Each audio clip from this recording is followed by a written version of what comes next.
এই জিনিস গয়না সব খালি, সব নিয়ে গেছে। চাবি এনকে ঢেলে এমনি ফালাইয়া।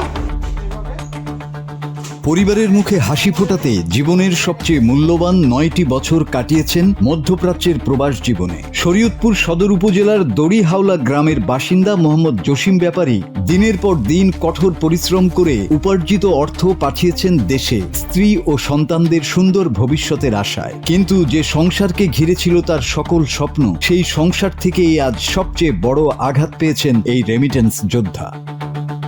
10 লাখ টাকা ছিল, 10,60,000 টাকা ছিল গাড়ি কেনার জন্য। এই আমি ঢাকা গেছি কারণে 6 ভরি স্বর্ণ, পাসপোর্ট, টিকিট এর সব কিছু নিয়ে সে চলে গেছে। যাওয়ার পর থেকে তার ফোন বন্ধ, এই পর্যন্ত তার কোনো খোঁজ পাইনি। তার আত্মীয় স্বজন যে জেনে আছে সবারই আমরা খোঁজাখুঁজি করছি, সব জায়গায় খুঁজছি, কোনো জায়গায় পাইনি। আমি সুস্থ বিচার চাইতেছি, ঠিক আছে? এই কাম সে কেন করলো, কে এই প্রতারণা করলো, কেন এই কাজ করলো, এই কারণে আমি সবার কাছে, জনগণের সাথে, সবার সাথে আমি এটার বিচার চাই।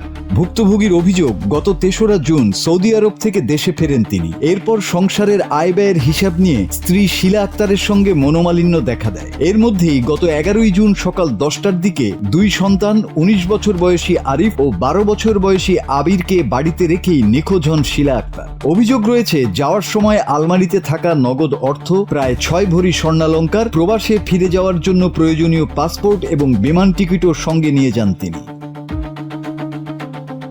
10 লাখ টাকা ক্যাশ, 6 ভরি স্বর্ণ নিয়ে গেছে, আবার পাসপোর্ট, টিকিট লয়ে গেছে।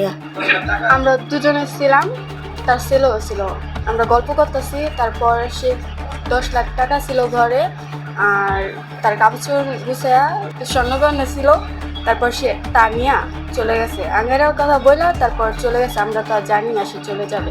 ঘটনার পর থেকে স্ত্রীর ব্যবহৃত মোবাইল ফোন বন্ধ পাওয়া যাচ্ছে বলে জানান জসিম ব্যাপারী। আত্মীয় স্বজন ও সম্ভাব্য বিভিন্ন স্থানে খোঁজ নিয়েও তার কোনো সন্ধান মেলেনি। তবে নিখোঁজ গৃহবধূর বাবা ডাউরি খা দাবি করেছেন, মেয়ের অবস্থান সম্পর্কে তারাও কিছু জানেন না। এই ঘটনায় গত 12ই জুন রাতে শরীয়তপুরের পালং মডেল থানায় একটি সাধারণ ডায়েরি করেন জসিম ব্যাপারী।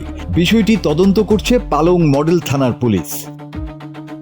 না, জামাই বাড়িতে মাইয়া পাইনি, যে চলে গেছে। আমি আঙ্গেরিয়া পর্যন্ত যে আমার কাছে খলিফা ঘর তালাশ করছি, মাইয়া ওই বউ আমার মাইয়া বউ, ছোট বউ। এবার সে যে আঙ্গেরিয়া গাছে কাপড়ের যে সিলিকারে, সিলিকারটা বাড়াইবো আমার সাথে কইছে, পরে কইছে যে আমি কি খবর। আরে বউ করলে যে সমস্যা, আবার মোবাইল বন্ধ করে থুইছে, বন্ধ করে থুইছে। আবার তাকে অ্যাক্সিডেন্ট করছে। আমি যখন চলে আমার আঙ্গেরিয়া গেছি, আঙ্গেরিয়া প্রত্যেকটা ঘর আমি চেক করছি, কোনো চেক করে না পাই আমি ফিরে চলে আয় করছি। 22 বছরের দাম্পত্য জীবনের মধ্যে 9 বছর প্রবাসে কাটিয়ে কষ্টার্জিত সঞ্চয় গড়ে তুলেছিলেন জসিম ব্যাপারী। সেই সঞ্চয় হারানোর বেদনার পাশাপাশি মায়ের অনুপস্থিতিতে দিশেহারা দুই সন্তানকে নিয়ে অনিশ্চয়তার দিন পার করছেন তিনি। এখন তার একমাত্র প্রত্যাশা স্ত্রীর সন্ধান এবং ঘটনার সুষ্ঠু তদন্তের মাধ্যমে ন্যায় বিচার নিশ্চিত করা। Desk report, Bangla TV.